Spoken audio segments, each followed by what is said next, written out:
Today, to bail in or to bail out? That is the banking question.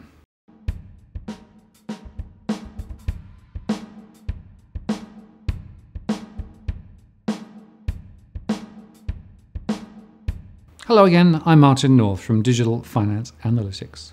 Welcome to our latest post covering finance and property news with a distinctively Australian flavour.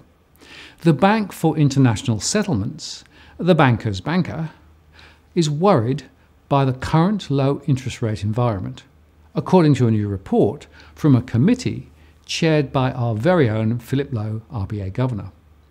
It warns of the impact on financial stability across the financial services sector, with rates being so low, and with pressures on banks via net interest margins and on insurers and super funds. They warn that especially in competitive markets, risks rise in this low interest rate scenario. Low interest rates may trigger a search for yield by banks, partially in response to declining profits, exacerbating financial vulnerabilities. In addition, keeping rates low for longer may create the need to lift rates sharper later, with the risks of rising debt costs and the broader economic shock that follows. A salutary warning about financial stability and risks of banking failure. We in Australia are likely to experience the impact of higher rates quite soon. Our rates, in fact, are artificially low, and the risks of financial failures are rising. So, to a timely blog from the IMF, which sharply defines the issues around bank bail-out and bail-in, should a bank fail as a result of financial system instability. We discussed bank bail-in before, and the ambiguity which has been engineered into the Australian financial system. See our post, The Bank Deposit Bail-in Conundrum. The IMF says that during the global financial crisis, policymakers faced a steep trade-off in handling bank failures. Using public funds to rescue failing banks, bailouts, could weaken market discipline and lead to excessive risk-taking, the moral hazard effect. Letting private investors absorb the losses, bail-ins, could destabilise the financial sector and the economy as a whole, the spillover effect. And last time, in most cases, banks were bailed out, but this has created public resentment and prompted policymakers to introduce measures to shift the burden of bank resolution away from taxpayers to private investors. So the IMF says resolving a failing bank should rely on bail-ins. Private shareholders should bear the losses. They advocate a resolution framework that carefully balances the moral hazard and spillover effects and improves the trade-off. Such a framework would make bailouts the exception rather than the rule. They say that not all crises are alike. Some are isolated with little or no spillover effect. In those cases, bailouts would merely create moral hazard. Resolving a failing bank should rely on bail-ins. Private stakeholders should bear the losses. Other crises are systemic and affect all corners of an economy or many countries at the same time. The destabilising spillovers associated with bank failures in such a situation would justify the use of public resources. Moral hazard still exists, but is bearable compared to the alternative of a severe crisis that hurts all, including those without a stake in the troubled bank. So they say the framework should commit to using bail-ins in most cases and allow use of public funds only when the risks to macro financial stability from bail-ins are exceptionally severe.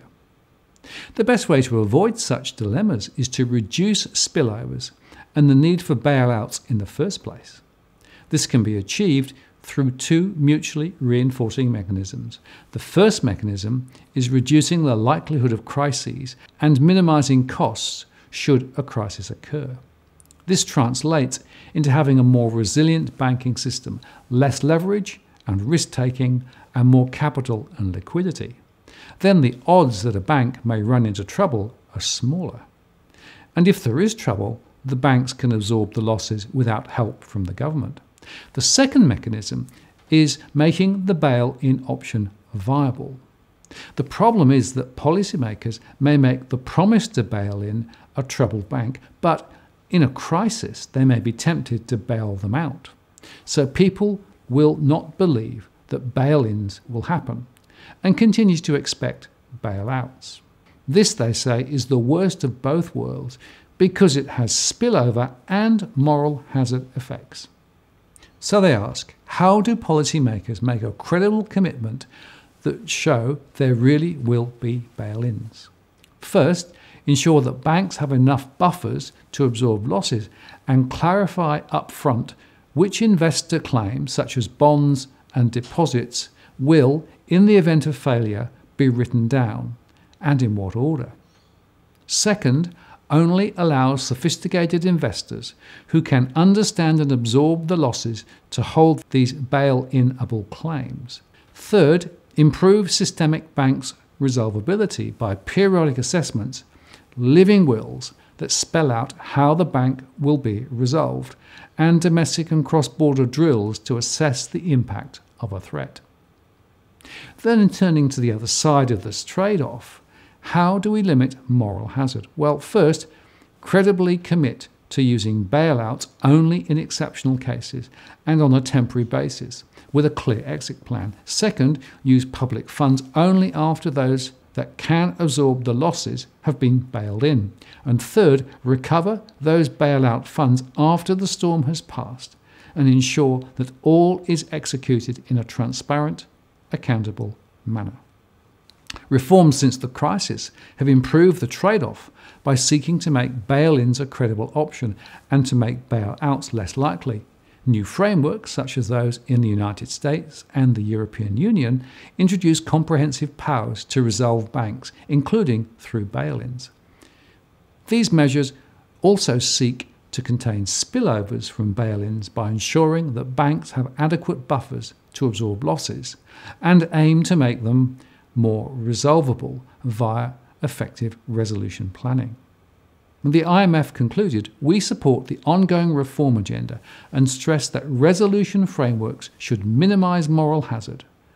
That said, we also emphasise the need to allow for sufficient, albeit constrained, flexibility to be able to use public resources in systemic crises, when spillovers are deemed likely to severely jeopardise macro-financial stability. Now, I've got some issues with this. The trouble is that the bail-in route, which they've defined as targeting sophisticated investors, such as super funds, effectively still means indirect risk to householders who save via, for example, their superannuation. And of course, there is the risk that even deposits could be grabbed, as is explicitly stated in New Zealand. See our post, Are Bank Deposits Safe in a Financial Crisis? In Australia, the situation regarding deposits is very, very unclear, and we think deliberately so. The IMF argues that the risks of bail-in means prospective investors should see a premium to cover the risk in the returns they get from their investments. So we need a risk premium to be added to deposits if they are included.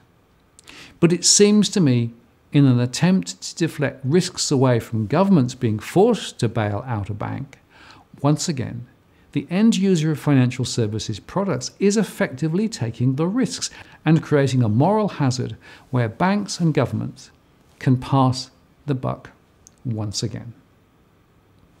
As always, if you like what you've seen here today, please like the post and add a comment or question. I read them all. If you want to join the growing band of subscribers who receive alerts when we release new posts, do subscribe now by hitting the subscribe bell. And if you've already subscribed, many thanks. I really appreciate your support and participation. And if you value the content we produce, please do consider joining our Patreon program, where you can support our ability to continue to make great content. And here is the link. I'm Martin North, the Principal Analyst at Digital Finance Analytics. Many thanks for watching, and I'll see you again next time.